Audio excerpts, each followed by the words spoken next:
এটা বলা যায় যে কুমিল্লার সাজেক বা কুমিল্লার বান্দরবন। আসলে অনেকেই জানেন না এই সিক্রেট স্পেসটার কথা, কারণ কুমিল্লাতে যে চা বাগান আছে এটা সবাই কিন্তু জানে না। যদি কুমিল্লার হয়ে থাকেন, কুমিল্লাকে ভালোবেসে থাকেন, কুমিল্লার প্রতি দরদ থাকে, মায়া থাকে, কুমিল্লার প্রতি টান থাকে, কুমিল্লায় এই চা বাগান আসলে আমরা এতদিন কিন্তু জানি না। অনেক জায়গায় ব্লগিং করেছি, অনেক জায়গায় চা বাগান দেখতে ঘুরতে গিয়েছি। তো আসো বাইক নিয়ে আমরা আজকে কুমিল্লার সেই সুন্দর চা বাগানটি দেখাবো। এটি হচ্ছে মজুমদার টি গার্ডেন। আসলে অসাধারণ যে কুমিল্লার ভিতরে যে চা বাগান আছে আর এত সুন্দর পাহাড়ি অঞ্চলের মাঝে, আসলে কেউ কিন্তু বিশ্বাসই করবে না। এটা হচ্ছে কুমিল্লা সদর দক্ষিণে ফুটবাড়ি থেকে মাত্র 20 মিনিটের রাস্তা। আপনারা কিন্তু কেউ দেখেনি, জানেনও না, চিনেনও না। তা আজকে সিক্রেট মিশনে আপনাদেরকে দেখালাম যে এই কুমিল্লার চা বাগানের অসাধারণ সৌন্দর্য। তাহলে আসুন মজুমদার টি গার্ডেনের সৌন্দর্যটা আপনাদেরকে ঘুরিয়ে ঘুরিয়ে দেখাই। এই যে দেখতে পাচ্ছেন যে পাহাড়ের ডালে ডালে চা গাছের বিস্তীর্ণ ভূমি, আর এই পাশ দিয়ে যদি আমি দেখাই, দেখেন যে সমতল থেকে কতটা উপরে এই চা বাগান। যেন মনে হচ্ছে আমরা এখন সিলেট বা শ্রীমঙ্গলের কোনো জায়গায় আসছি। আসলে অসাধারণ এই পরন্ত বিকেলবেলা সূর্য ডুবার আগ মুহূর্তে এই অসাধারণ প্রাকৃতিক সৌন্দর্যের মাঝে এসে সেই লেভেলের একটা অনুভূতি জাগলো। আর নিজের এলাকায়, নিজের জেলায় যেখানে বিভাগ নিয়ে আন্দোলন চলছে আর বিভাগের যোগ্যতা অর্জন করে আছে অলরেডি কুমিল্লা, সেই সময়ে এই সিক্রেট একটি জায়গার সন্ধান পাওয়া আসলে অসাধারণ। কারণ এই সিলেট, এরপর আপনার মৌলভীবাজার, শ্রীমঙ্গলের মতো পরিবেশে এই কুমিল্লা জেলায় অসাধারণ সুন্দর একটি চা বাগান আছে। আসলে এটা অসাধারণ একটি বিষয়। আপনারা দেখতে পাচ্ছেন এই যে এগুলো হচ্ছে চা পাতা, সবুজ হয়ে আছে একটি পাহাড়ের টিলার উপরে। অসাধারণ প্রাকৃতিক মনোরম একটি পরিবেশে এই চা বাগানটির অবস্থান। সেই লেভেলের সৌন্দর্য, সেই লেভেলের অনুভূতি। আসলে আজকে নিজেকে গর্ব করতে মনে চাচ্ছে যে কুমিল্লা একটি স্বয়ংসম্পূর্ণ অঞ্চল, আর এই অঞ্চলই ছিল প্রাচীন সমতট অঞ্চলের রাজধানী, আর সেই দ্বারায় ত্রিপুরার রাজধানীও ছিল এই কুমিল্লা। আর আজকে বিভাগ নিয়ে কথা বলতে হবে।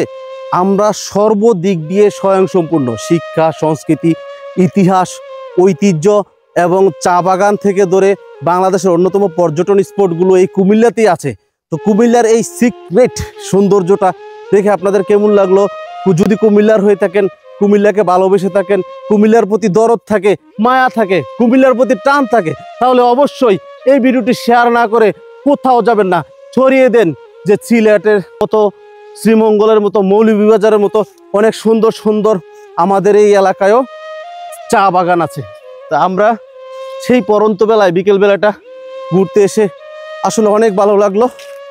এই যে আমার অবস্থানটা দেখুন, আর আশেপাশের দৃশ্যটা আপনারা দেখুন, যে আমি কুমিল্লা আছি নাকি বান্দরবন আছি, আমি কি কুমিল্লা আছি নাকি সিলেটে আছি, আমি কি কুমিল্লা আছি নাকি সুনামগঞ্জে আছি, আমি কি সিলেটে আছি নাকি কুমিল্লা আছি।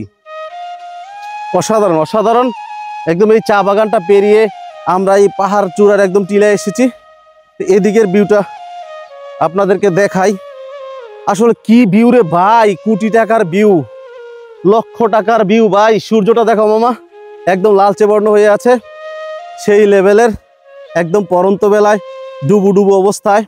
তা আমরা এই পাহাড় চূড়ে আছি কুমিল্লার।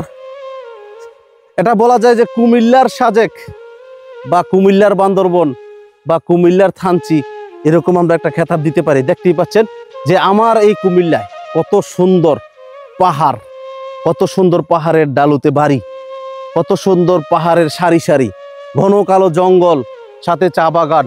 অসাধারণ প্রাকৃতিক এই মনোমুগ্ধকর পরিস্থিতি কোন জেলায় আছে, কোথায় আছে? আরে আমরা তো রাজধানী পাওয়ার যোগ্য, আমরা তো বাংলাদেশের একজন নাগরিক এবং বাংলাদেশের একটি শহর কুমিল্লা। আমরা কেন বিভাগ নিয়ে কথা বলবো? আমরা তো আগেই রাজধানী ছিলাম, তাই আমরা এই কুমিল্লা বিভাগের যোগ্যতা অনেক আগে থেকে অর্জন করেছি।